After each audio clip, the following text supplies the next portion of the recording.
Hey everyone, Jake from 8020 Automotive here. Today we're talking about common problems with the first generation EA888 engine.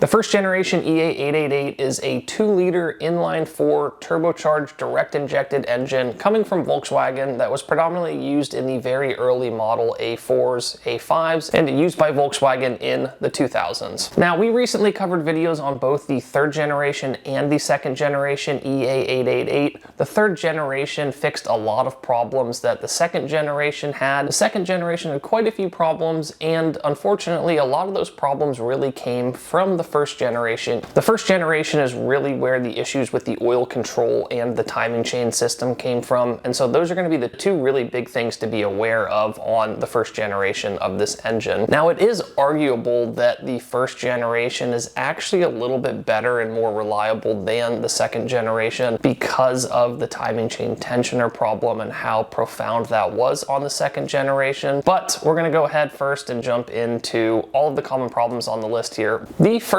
and most common issue on the first generation EA888s is excessive oil consumption. The excessive oil consumption comes predominantly from the piston ring design, but is also made worse by a poor PCV system. The biggest issue with the excessive oil consumption is that it requires frequent oil top-offs, and if you don't stay on top of filling up the oil, then you can end up running low on oil, and that accelerates wear on the turbocharger and on the timing chain system, which is the second most common problem to be aware of here. On the second generation EA888s, the predominant failure point was with the timing chain tensioners. The timing chain tensioners themselves are not as bad on the first generation. However, they do still fail. One of the other common things though that you get with the timing chain system on these first gens is timing chain stretch. Over time, that excess heat allows a little bit of extra play in the timing chain system, and that can ultimately lead to the timing chain jumping teeth, ultimately causing catastrophic engine damage because this is an interference engine. So when timing gets thrown off, the pistons and the valves go colliding into each other, and it causes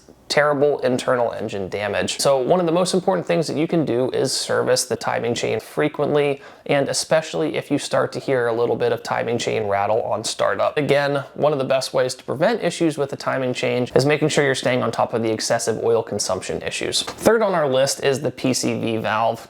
The internal diaphragm on the PCV valve is known to fail and can also get gunked up and ultimately cause a lot of problems with oil consumption. The PCV valve can also lead to crankcase pressures building up, and that then leads into the fourth common problem, which is oil leaks coming from the rear main seal. So the PCV valve is both problematic for rear main seal oil leaks, but also for making the excessive oil consumption worse. Staying on top of the PCV valve, making sure it's functioning properly, and replacing it proactively is one of the best things that you can do to keep this engine healthy. And now, jumping into the rear main seal issue, this is predominantly an issue because of the PCV valve, and so if we're able to service the PCV valve, make sure we're not allowing excess crankcase pressure to build up, it is a very good way of making sure we don't run into rear main seal oil leaks, because these of course are one of the most difficult oil leaks to replace, and so it requires a lot of labor just to get back to the location of the seal. But even outside of the PCV issues, this still is a common problem on these engines. Fifth on our list is turbocharger wear. The wastegate is known to develop wastegate rattle, and a lot of this comes from the oiling issues that we were talking about earlier, leading to excessive wear on the turbocharger. The turbochargers on these engines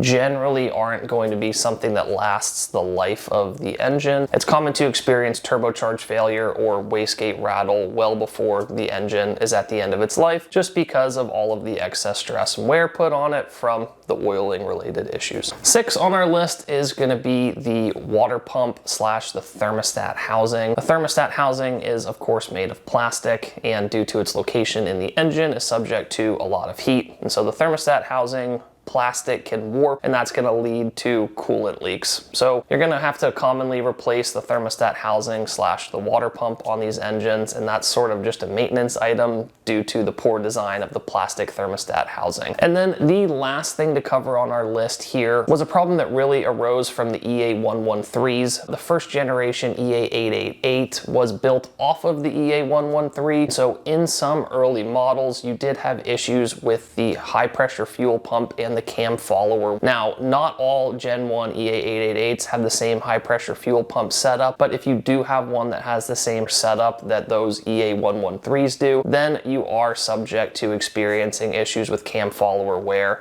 like was common on the EA113s. And that really covers it for our main problems to talk about on the EA888. There are, of course, a few other common things to be aware of. With it being a direct injected vehicle, you have carbon buildup. Also, because of the excessive oil consumption and the piston ring issues, spark plugs and ignition coils go bad on these engines very frequently. So there are some other smaller kind of maintenance related issues that come along with the first generation EA888. But at the end of the day, really the issues tend to be with oil control and with the timing chain system. Really, one of the best things that you can do for overall reliability of these engines is frequent oil changes and just always making sure you're topped up on oil, because so many of the problems that this engine has really come from letting oil levels run low. And it's very easy to do that because of how much oil they consume, you know, especially if this is a car that's being driven by someone who isn't aware of some of the quirks of this engine and isn't aware that these things require a little bit more special care and maintenance to be reliable. Outside of that, staying on top of the timing chain, making sure you're servicing the chain proactively, and at the first sign of any sort of timing chain rattle, you go ahead, inspect and replace it, and take care of the tensioners as well, because they still do fail, although not as commonly.